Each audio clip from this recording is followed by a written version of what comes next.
Do you have the right behaviors to succeed in the commercial insurance game? I don't know. You're the one that's going to have to answer that question. But today I'm going to give you 5 behaviors every successful producer should have, and then you can let me know the answer. Come on, let's go talk.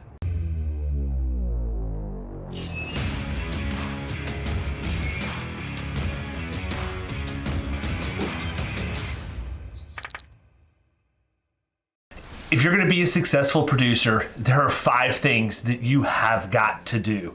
It's imperative. Otherwise, you're going to lose to your competition who is exhibiting these 5 behaviors. The first thing that you need to do to be a successful producer in the middle market is identify your ideal prospect. How much time is wasted in our industry just going out and competing for quotes on business, selling on price? Whatever comes in, we're going to quote it, throw it against the wall, and see what sticks. And while that may give you some level of temporary gratification, for the long haul, it's a horrible strategy for you to perpetuate your book. Focus on what you want to write and stay in your lane. Don't write anything else. Is it difficult to say no? It is absolutely difficult to say no.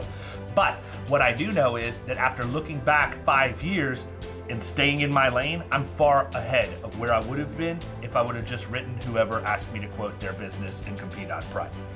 The second thing you have to do is you have to aggressively prospect.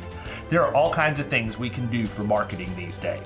We can have inbound leads come in, we can do direct mail, we can have people call and market on the telephone. It never ends. But we have to aggressively prospect. If we're the ones who are determining who our ideal prospects are, we should be the ones to prospect those people and do the research necessary to decide whether or not we're going to put them in our pipeline. As we've talked about before, I'm not a big fan of a sales funnel. I want a sales cylinder. So prospecting and researching correctly only puts the good stuff in the top, which means the good stuff comes out of the bottom, and you don't have to worry about weeding things out and losing time, because time is money. Networking is huge.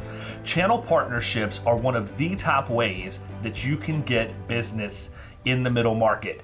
The problem is you're not going to do it in a month. You're probably not even going to do it in a year. After 2 to 3 years of being in this business, if you've taken the right steps to build a channel partnership with a number of people, attorneys, accountants, bankers, other business-to-business salespeople, focus on that.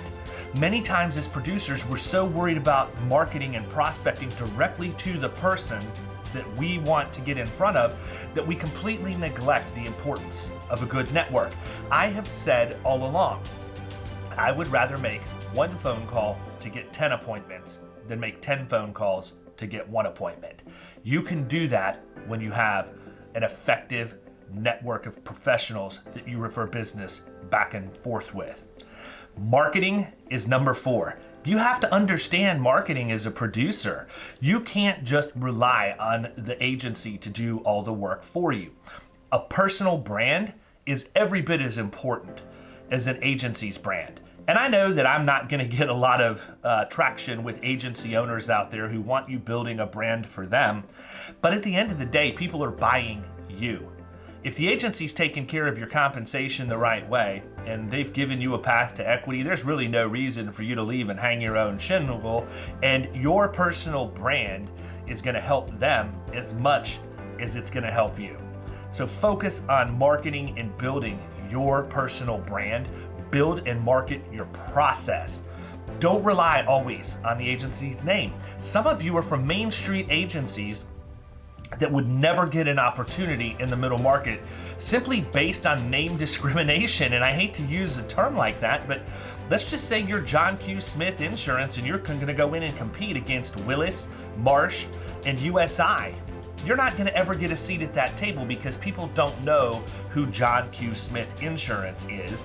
And John Q. Smith Insurance does not sound like it belongs in the peer group with the aforementioned. Brand yourself, brand your process, and don't rely on the agency brand. Also, don't exclude it. If you're going to brand yourself or brand your process, You need to do it the right way, and you need to make sure you do give kudos to the agency that's giving you the platform and the value proposition. So I always recommend that you say powered by. So for example, you could have Awesome Risk Solutions powered by John Q. Smith Insurance. Obviously, that's kind of a hokey name, but it's an example to get the point across. The last thing, the number 5 behavior that a producer needs to have, they got to get on the phones. They've got to beat on those phones every single day. And I'm not telling you need to work like you're a telemarketer in a call center, but what you do need to do is make an effort. Everybody hates the phones. I hate the phones, but I beat the phones when I need to beat the bushes for business, because it's an easy way, especially in COVID, to make that first contact or make follow-up. And here's a bonus tip. Listen to the recordings of you on the phone.